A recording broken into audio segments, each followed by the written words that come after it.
Oh boy. I can already tell this is going to be a riot. Yeah. What's up, guys? Today is a very special day. I've been wanting to drive this chassis and engine combo for a very long time. This is Rob here, and this is his 1993 Mazda RX-7. And I'll let you talk about what's been done to it. Yeah, so this is a 93 FD Touring with LS6 and T56 swap on the Hinson subframe kit.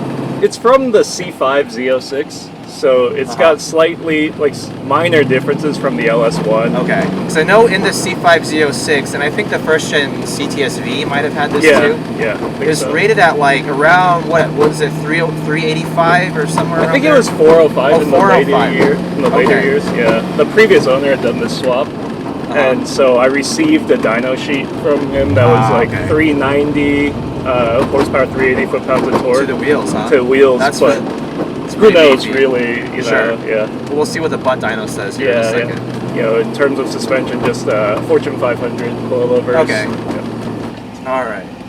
Let's see what this LS6 can do.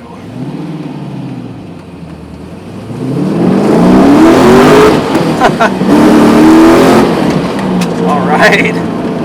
Instant power from 3,000.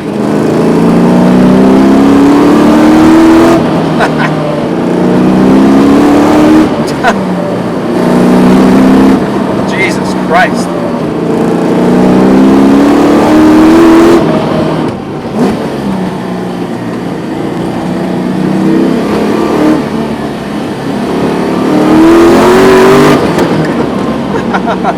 Yeah, I've autocrossed this car a couple times. Oh, really? It's just like a third gear. Like you don't really need to shift. Yeah. That makes sense. Yeah. The torque and the short gearing, even from 3,000, it feels like it makes 300 plus horsepower. It's just so traction limited in first and second gear. That It is traction limited, but I will say out here it actually it has more traction than I expected. Oh, okay. Yeah. Man, this thing's crazy fast. So you said 390 wheel horsepower is what the dyno said? Yeah. That's a lot of power, but by modern standards, it's nothing crazy. Mm-hmm. But because this car is so light and it's so low to the ground, it feels like, more than that. Yeah, I think it's a pretty fast car, but it feels way faster than it is. Yeah. And so it's just a real visceral kind of raw experience. Crazy visceral. Yeah. Like a C6 Corvette Z06, which has 100 horsepower more than this. This feels just as fast. Oh, interesting. Yeah. I know a stock one with a rotary, with a full interior and everything, is right around 2,700, 2,800 pounds. Yeah. Do you know if this adds a lot of weight? I've looked at other people who have done this exact same swap and gotten it corner weighted, and when you take out all the intercooler piping, all the turbochargers, this is exactly it's within 50 pounds. Within 50 pounds. Yeah. And so the difference is the rotary carries the weight lower. Sure. And then the V8's just carrying it a little higher. Okay, so the center of gravity is going to be higher with this thing, but the overall weight's not going to be too different. Yeah. Interesting.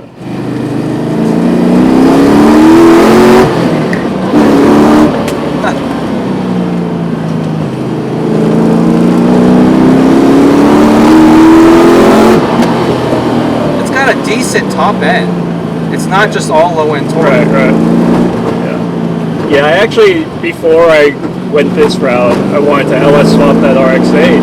Oh, really? Yeah, but the problem was when you hit that kind of 2010 era, the computers are all talking to each other, and it's super hard to get everything sorted out. Work, right? I think people have figured it out since then, but I was like, oh, well, I'll just go for a low-tech car.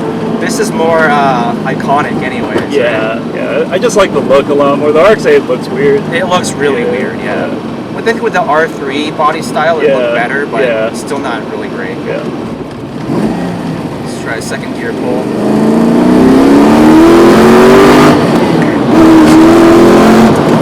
Jesus Christ. Okay. It's a tough car to drive because I find that I'm never reaching the limit of the front tires. I agree. But the rear is always at risk of coming out, exactly. You know? I'm afraid to enter a corner fast, Yeah. even though the powerful engine doesn't make it scarier to enter a corner fast. Yeah. It's just me. It's a mental block. Maybe it's like the front just doesn't give a lot of confidence when you're like coming in. Like the steering's pretty slow. It's got good feedback, but it's slow. Like I don't trust myself to be able to counter steer that quickly. Right. NSX, FD RX-7, R34 GTR, and Mark IV Supra. I've driven all of those cars relatively hard, and out of all four of them, this one feels like it's built the worst, if that makes sense. Right. Like you get way more squeaks and rattles in the interior. I don't know if that's just because the ones I've driven have seen some miles or whatever, but my NSX is not a low mileage car. It's like almost 120K. No rattles or squeaks or anything. Supras, I would say, are similar. Like they're just that Toyota quality, the build quality. R34 GTR, the one I drove, had something like 150,000 miles. It wasn't perfect, but like compared to this, those cars are like more plush. Maybe it has to do with the weight, you know, like they're just like trying to cut down on the weight and stuff. This thing feels way more visceral than any of those, so I think you're onto something there. But I mean, the build quality, there's so many like questionable engineering choices in this car. Like for the longest time, my car just like intermittently wouldn't start. Really? And then I thought it was like I've chased down the whole electrical system, like, you know, going through from the battery all the way through. And it turns out there's this fucking anti-theft relay that like goes bad, and you just jumper 2 pins on it, and it's just good. Like all right, let's do it.